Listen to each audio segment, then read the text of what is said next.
Bismillahirrahmanirrahim. Assalamualaikum warahmatullahi wabarakatuh. Alhamdulillahirabbil alamin wassalatu wassalamu ala rasulillahi ajma'in.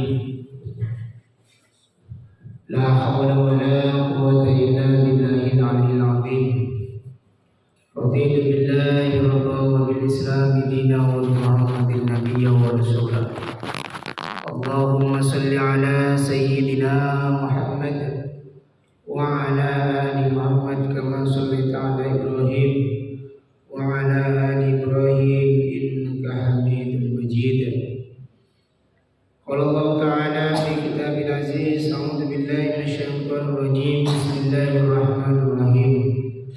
Aqimis salata liduluki syamsi ila ghasaqil lail wa qur'anal fajr inna qur'anal fajri kana masyhuda. Bapak Ibu jemaah salat subuh yang dirahmati Allah Subhanahu wa taala. Alhamdulillah, kita bersyukur kepada Allah di hari yang ke-8 bulan suci Ramadan ini kita bisa merasakan nikmatnya bersahur, nikmatnya melakukan qiyamul lail, nikmatnya melakukan salat subuh dan salat sunnah sebelum subuh. Mudah-mudahan segala rangkaian ibadah yang kita lakukan ini senantiasa mendapatkan pertolongan, maunah, hidayah serta peningkatan iman dari Allah Subhanahu wa taala. Amin. Tak lupa salawat dan salam semoga tetap tercurahkan kepada baginda kita Nabi besar Muhammad sallallahu alaihi wasallam, tauladan kita, panutan kita dalam mengarungi kehidupan ini. Bapak Ibu jemaah sekalian yang dirahmati Allah Subhanahu wa taala. Di awal pembukaan tadi kami menyampaikan firman Allah, aqimis sholata liduluki syamsi ila ghasaqil lail wa qur'anal fajr. Ayat ini menjadi ayat yang sangat saya suka, Bapak Ibu. Ayat yang selalu saya baca ketika menjadi imam maupun sendiri, karena ini adalah ayat yang berkaitan dengan spirit kita melaksanakan sholat subuh. Ya, oleh karena itu sholat subuh ini termasuk sholat yang paling berat yang dilakukan oleh saudara-saudara kita, bahkan kita sendiri. Maka bagaimana caranya agar kita semangat untuk melaksanakan sholat subuh? Tentu yang pertama harus yang kita lakukan adalah mengilmuinya. Jadi apapun yang kita lakukan, ibadah, amalan apapun yang kita lakukan, kalau berdasarkan dengan ilmu, maka insya Allah kita akan semangat berbuat itu. Makanya sampai para ulama mengatakan al-ilmu qabla al-amal, gitu. Ilmu itu sebelum perbuatan. Makanya apapun itu Bapak Ibu, kalau kita berkeluarga didasari dengan ilmu, maka keluarga itu akan menjadi keluarga yang sakinah mawaddah warahmah. Kalau kita beramal, bersedekah didasari dengan ilmu, maka sedekah kita insya Allah akan diterima oleh Allah dan kita akan senang mengeluarkan amalan itu, berbuat amalan itu. Apapun amalan-amalan kebaikan yang kita lakukan, kalau didasari dengan ilmu, maka insya Allah yang pertama kita akan semangat. Yang nomor dua, ketika kita dalam kondisi futur, kita akan berusaha untuk membangkitkan kembali. Dan yang ketiga, insya Allah itu akan diterima oleh Allah Subhanahu wa taala. Tapi beda ceritanya kalau kita beramal, kalau kita berbuat sementara tidak didasari dengan ilmu. Apapun itu kalau tidak didasari dengan ilmu, maka yang terjadi apa? Waladhdallin, gitu. Dia akan berjalan dalam kesesatan. Dia akan berjalan dalam ketidaktahuan. Dia akan berjalan dalam gelap gulita, Bapak Jemaah sekalian. Seolah-olah beramal, namun sesungguhnya karena tidak didasari dengan ilmu, maka dia berjalan seperti berjalan di gelap-gelap gulita.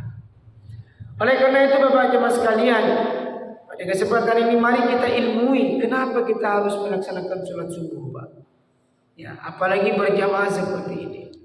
Nah, ini harus menjadi introspeksi bagi kita. Kenapa sih di antara kita, barangkali saudara-saudara kita, umat Islam, kok berat sekali melaksanakan sholat subuh? Jawabannya nanti nih Pak. Ya. Yang pertama Bapak jemaah sekalian yang dirahmati Allah, ini kami sampaikan dalam rangka untuk apa? Dalam rangka agar kita ini semangat untuk melaksanakan sholat subuh.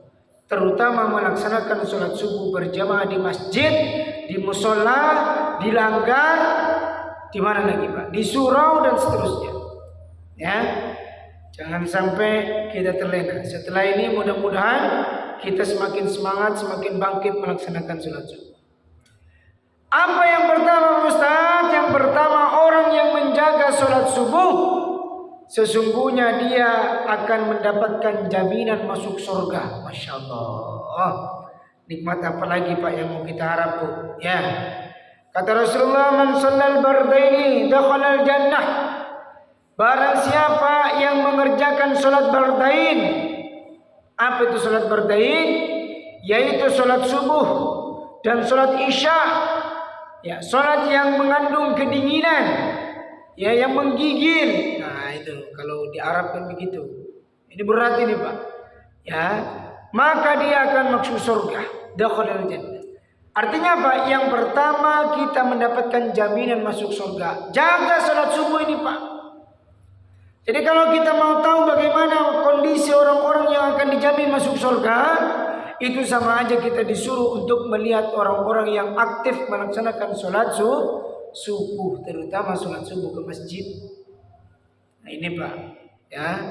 Jadi ajak keluarga kita, ajak anak kita, ajak famili kita yang memungkinkan bisa untuk melakukan sholat subuh di masjid, maka ajak mereka untuk dekat kepada Allah Subhanahu wa taala melalui sholat ini.